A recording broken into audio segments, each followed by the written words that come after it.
नमस्कार, मैं हूं पंकज भार्गव। आजकल एक नया फैशन चला है। मोदी के विरोधी अचानक धार्मिक विशेषज्ञ बन गए हैं। कल तक जो धर्म की बात तक नहीं करते थे, वो धर्म मजहब समझा रहे हैं। राहुल गांधी हिंदू हिंदुत्व का फर्क अभी भी समझाने में लगे हैं। अखिलेश यादव मंदिर मंदिर जाने लगे हैं। प्रियंका गांधी यूपी में कांग्रेस के लिए संजीवनी ढूंढ रही हैं। इन सब के बीच मोदी क्या कर रहे हैं? क्या नरेंद्र मोदी संविधान से चलते हैं या धर्म से? आज क्रिसमस का दिन है, लेकिन इस खास मौके पर प्रधानमंत्री ना चर्च गए और ना ही मंदिर।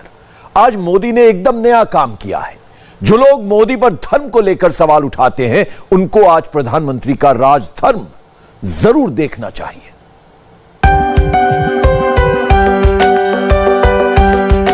साल 2001, गुजरात का लखपत गुरुद्वारा।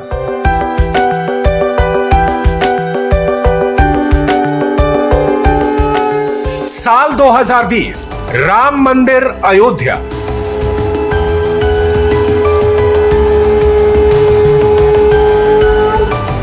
साल 2021, काशी विश्वनाथ कॉरिडोर।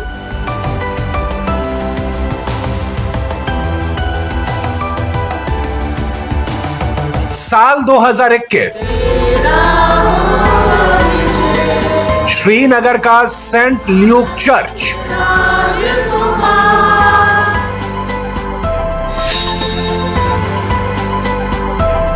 एक नजर से देखेंगे तो यही नजर आएगा, सब कुछ प्रधानमंत्री मोदी ही कर रहे हैं। सिखों के लिए लखपत गुरुद्वारे का पुनर्निर्माण करवाया हो, हिंदुओं के लिए काशी कॉरिडोर का जीर्णोद्धार हो, सैकड़ों साल के संघर्ष के बाद राम मंदिर का निर्माण हो, या फिर श्रीनगर में 30 साल से बंद 125 साल पुराने चर्च को दोबारा खोलना हो। हर ऐतिहासिक धार्मिक कार्य मोदी सरकार में ही हुए। बस नजर नजर का फेर है। देखने वाले वही देखते हैं जो वो देखना चाहते हैं, क्योंकि जब काशी विश्वनाथ कॉरिडोर का निर्माण होता है तो देखने वाले को मोदी कम्युनल नजर आने लगते हैं।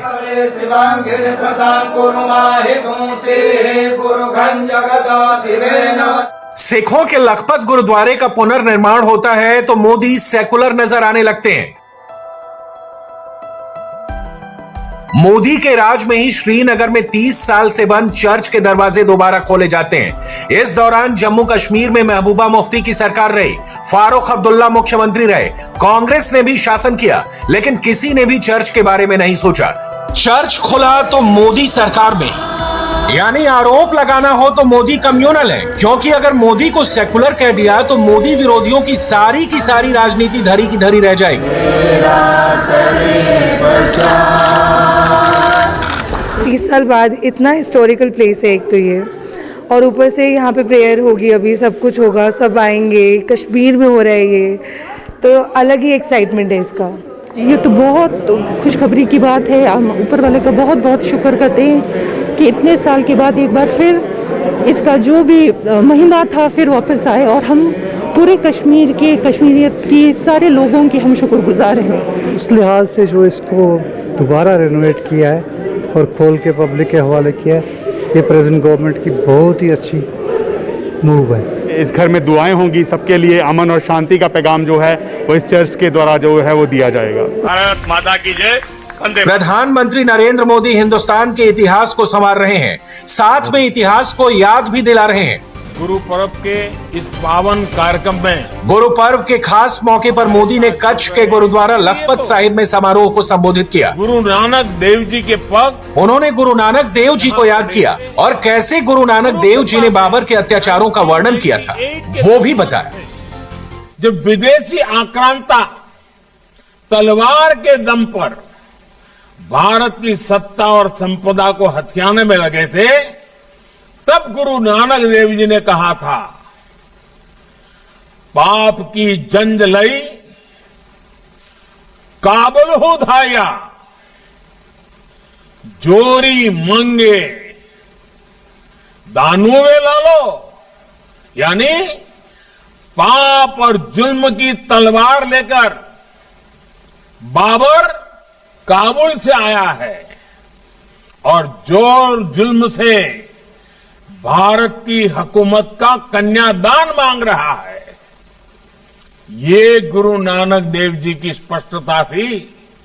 ये गुरु नानक देव जी की दृष्टि थी। उन्होंने ये भी कहा था, खुरासान खस माना कि यहां हिंदुस्तान डराया। यानी खुरासान पर कब्जा करने के बाद बाबर हिंदुस्तान को डरा रहा है। इसी में आगे वो ये भी बोले, ऐती मार पई कर लाने तय की दर्दू न आया।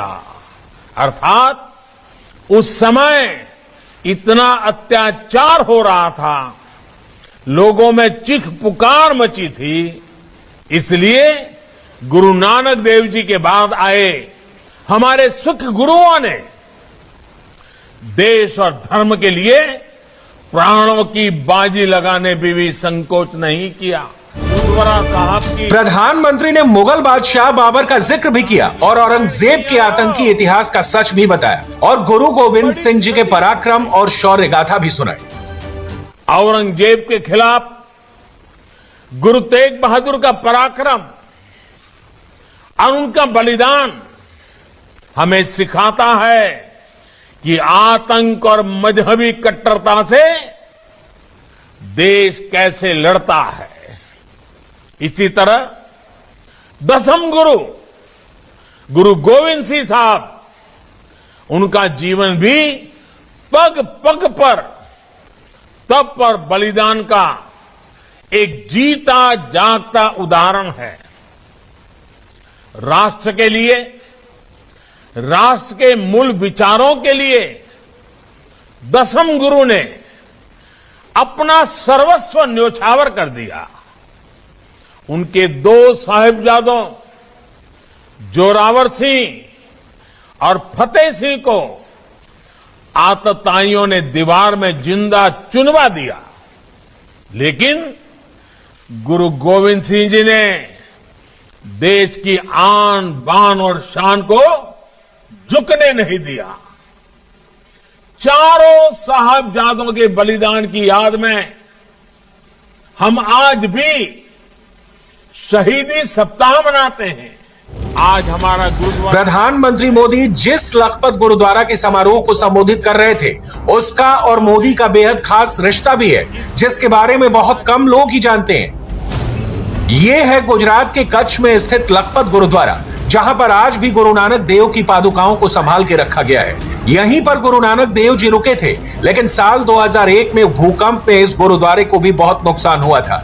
उस वक्त नरेंद्र मोदी मुख्यमंत्री थे और उन्होंने लखपत गुरुद्वारे का पुनर्निर्माण करवाया। सैकड़ों साल पुरानी विरासत को ठीक वैसे ही संभाल के रखा है। मेरी तो बहुत अनमोल यादें इस गुरुद्वारे के साथ जुड़ी है। 2001 के भूकंप के बाद मुझे गुरु कृपा से इस पवित्र स्थान की सेवा करने का सौभाग्य मिला था। मुझे याद है, तब देश के अलग अलग हिस्सों से आए शिल्पियों ने, कारीगरों ने इस स्थान के मौलिक गौरव को संरक्षित किया। प्राचीन लेखन शैली से यहां की दीवारों पर गुरुवाणी अंकित की गई। इस प्रोजेक्ट को तब यूनेस्को ने सम्मानित भी किया था। साथियों, गुजरात से यहां दिल्ली आने के बाद भी मुझे निरंतर अपनी गुरुओं की सेवा का अवसर मिलता रहा है। सबसे ज्यादा प्रधानमंत्री पर सवाल धर्म को लेकर उठाए जाते हैं। एक परसेप्शन बनाने की भरपूर कोशिश की जाती है कि मोदी सरकार अल्पसंख्यकों के खिलाफ है, लेकिन जब सिखों को सुरक्षित अफगानिस्तान से लाने की बात हो, तालिबान के बीच उनकी मदद करनी हो, तो मोदी विरोधी इस टॉपिक में बिल्कुल चुप हो जाते हैं। अभी हाल ही में हम अफगानिस्तान से ससम्मान गुरु ग्रंथ साहब के स्वरूपों को भारत लाने में सफल रहे हैं। गुरु कृपा का इससे बड़ा अनुभव किसी के लिए और क्या हो सकता है। प्रधानमंत्री मोदी हर खास मौके पर गुरुद्वारा जरूर जाते हैं। जब प्रोटोकॉल को तोड़ते हुए बिना स्पेशल सुरक्षा के मोदी दिल्ली के शीशगंज गुरुद्वारा में दर्शन करने पहुंचे तो हर कोई हैरान रह गया। मोदी के दिल में सिख समाज के प्रति कितनी इज्जत, कितना सम्मान है, वो खुद उनकी जुबानी सुनिए।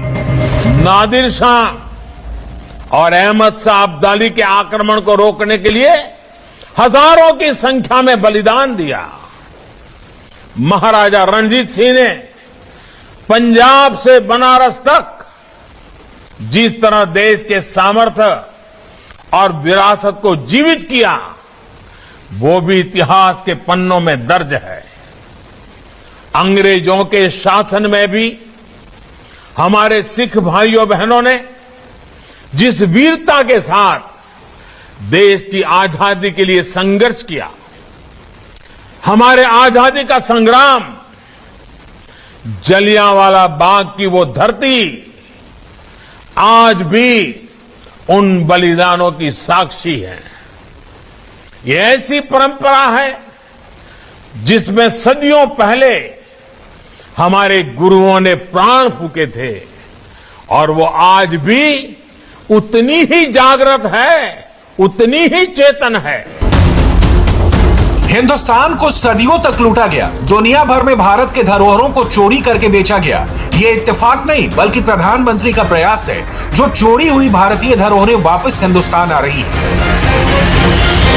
अभी कुछ महीने पहले जब मैं अमेरिका गया था तो वहां अमेरिका ने भारत को 150 से ज्यादा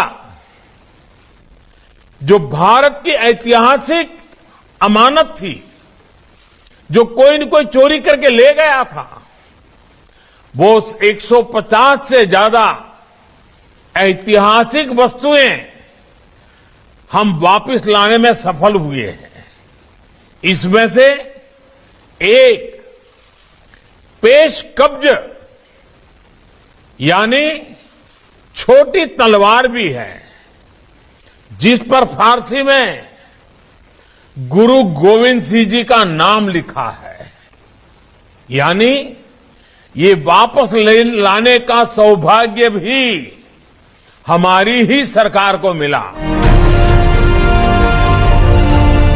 जिस पेश कब्ज का जिक्र प्रधानमंत्री कर रहे हैं, ये वही है जब प्रधानमंत्री मोदी अमेरिका दौरे पर गए थे तो अपने साथ हिंदुस्तान के इतिहास की निशानी भी वापस लाए। भारत में हिंदू हिंदुत्व को मुद्दा बनाया जाता है, हिंदू और हिंदुत्व को अलग देखने और दिखाने की कोशिश की जाती है, लेकिन हिंदुस्तान के इतिहास को विदेशों से लाने की कोई कोशिश नहीं की जाती थी। पिछली सरकारों और मोदी सरकार में कितना फर्क है वो आंकड़ों से समझिए। साल 1976 से 2013 तक सिर्फ 13 कलाकृतियां विदेश से वापस आ सकी थी, जबकि 2004 से 2014 के दौरान सिर्फ एक प्राचीन कलाकृति वापस आई। 2014 से 2021 के बीच 200 से ज्यादा ऐतिहासिक धरोहरों को वापस वतन लाया गया और 119 कलाकृतियों को वापस लाने की प्रक्रिया अंतिम चरणों में है। मोदी विरोधी प्रधानमंत्री को धर्मजाल में बार बार फंसाने की कोशिश करते हैं, धर्म पर सियासत करते हैं, लेकिन प्रधानमंत्री का एक ही धर्म है, वो है राष्ट्र धर्म। जिस तरह गुरु नानक देव जी ने मानव जात का पाठ हमें सिखाया था, उसी पर चलते हुए आज देश सबका साथ, सबका विकास और सबका विश्वास के मंत्र पर आगे बढ़ रहा है। इस मंत्र के साथ आज देश सबका प्रयास को अपनी ताकत बना रहा है। प्रधानमंत्री मोदी के राष्ट्र धर्म का सबसे बड़ा सबूत कश्मीर है, जहां पर 125 साल पुराना ऐतिहासिक सेंट ल्यूक चर्च, जो 30 साल में पूरी तरह से टूट फूट गया था, जहां पर प्रार्थना करना तो दूर, इस चर्च के दरवाजे तक नहीं खोले जाते थे, लेकिन अनुच्छेद 370 हटाने के बाद इस चर्च को वैसे ही बनाया गया जैसे 100 साल पहले यह दिखता था।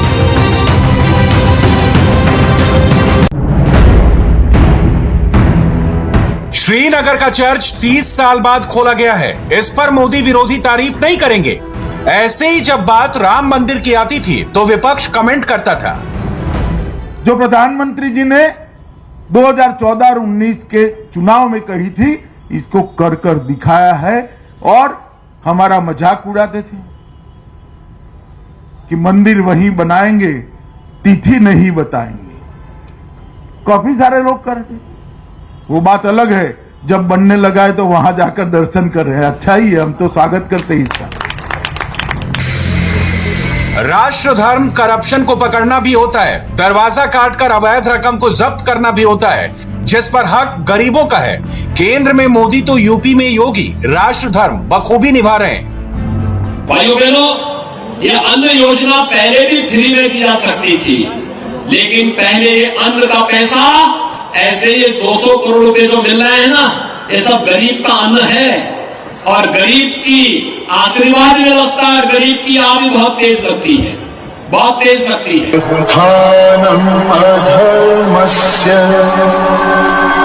तदात्मानं सृजाम्यहम् परित्राणाय साधूनां विनाशाय च दुष्कृतां धर्म संस्थापनार्थाय संभवामि युगे युगे।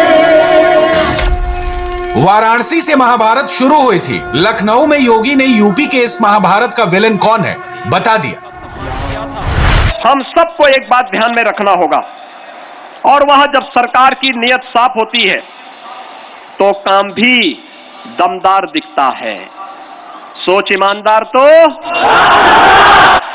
भाइयों बहनों, एक काम दमदार का ही परिणाम है। याद करिए 2017 के पहले जो नियुक्तियां होती थी उनमें भाई भतीजावाद होता था। उसमें कुछ जगहों पर तो ऐसा होता था, कोई नौकरी चलती, कोई नौकरी निकली, और नौकरी निकलने के बाद एक खानदान के लोग, एक वंश के लोग, चाचा भी, भतीजा भी और मामा भी, अरे सभी लोग वसूली में निकल पड़ते थे। ये सभी लोग निकल पड़ते थे। महाभारत का कोई रिश्ता नहीं छूटता था जो वसूली में नहीं निकलता हो। कहीं शकुनी मामा निकलता था, कहीं दुर्योधन भांजा निकलता था, कहीं कोई दुशासन निकलता था, और कहीं पर कोई भतीजा निकल पड़ता था। लेकिन भाइयों बहनों, 2017 के बाद हम लोगों ने कहा कि प्रदेश के युवाओं के जीवन के साथ जो भी खिलवाड़ करेगा उसकी जगह जेल होगी, जेल। स्वस्ति न इंद्रो वृद्धश्रवाः स्वस्ति नः पूषा विश्ववेदाः स्वस्ति नस्तार्क्ष्यो अरिष्टानेमिः स्वस्ति नो बृहस्पतिर्दधातु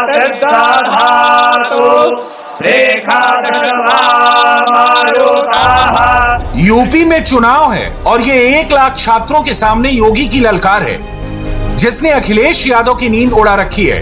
योगी का दावा है कि यूपी का युवा गुमराह करने वालों का साथ नहीं देगा। इशारा सीधे समाजवादी पार्टी पर है। ये 12 बजे सोकर उठने वाले युवा नहीं हैं। प्रदेश की जनता को कोरोना महामारी में गुमराह करके वैक्सीन का विरोध करने वाले युवा नहीं हैं। ये सब टायर्ड हैं और रिटायर्ड हैं। इनसे उम्मीद मत करना, क्योंकि इन्होंने तो प्रदेश की जनता और प्रदेश के युवाओं के सामने पहचान का संकट खड़ा किया था। हमारा युवा 2017 के पहले कहीं जाता था तो कुछ जनपद तो ऐसे थे कि उनके नाम पर होटल में कमरे नहीं मिलते थे। योगी सरकार ने 1 करोड़ स्टूडेंट्स को मुफ्त में टैबलेट और स्मार्टफोन देने का शुभारंभ कर दिया है। कोरोना काल में बिना स्मार्टफोन के ऑनलाइन पढ़ाई संभव नहीं हो पा रही थी। ऐसे में योगी सरकार छात्रों को टैबलेट और स्मार्टफोन दे रही है। किसी भी राज्य और देश की तकदीर उसके युवाओं के हाथ में होती है। ऐसे में योगी ने युवाओं को बेहद खास संदेश दिया है। भगवान श्री राम ने जब कहा था निस्सरहीन करो मही भुज उठाए प्रण कीन। उस समय भगवान राम की उम्र ही क्या थी? उस कालखंड में भगवान राम भी युवा ही थे, आपकी तरह युवा ही थे। और यही नहीं, कंस के अत्याचार से मथुरा वासियों को मुक्त करने वाले और दुनिया को परित्राणाय साधूनाम विनाशाय च दुष्कृताम का संदेश देने वाले भगवान कृष्ण जब मथुरा वासियों को कंस के अत्याचार से मुक्त कराते हैं, उस समय भगवान कृष्ण भी युवा ही थे। पिछले 5 साल में यूपी बहुत बदल चुका है। 7 साल में हिंदुस्तान को देखने की नजर बदल चुकी है। अब नीयत साफ हो, नीति साफ हो तो कुछ भी संभव है। इंडिया टीवी हर वक्त हर जगह डाउनलोड करने के लिए सर्च करें India TV news Google play store या ऐप स्टोर पर।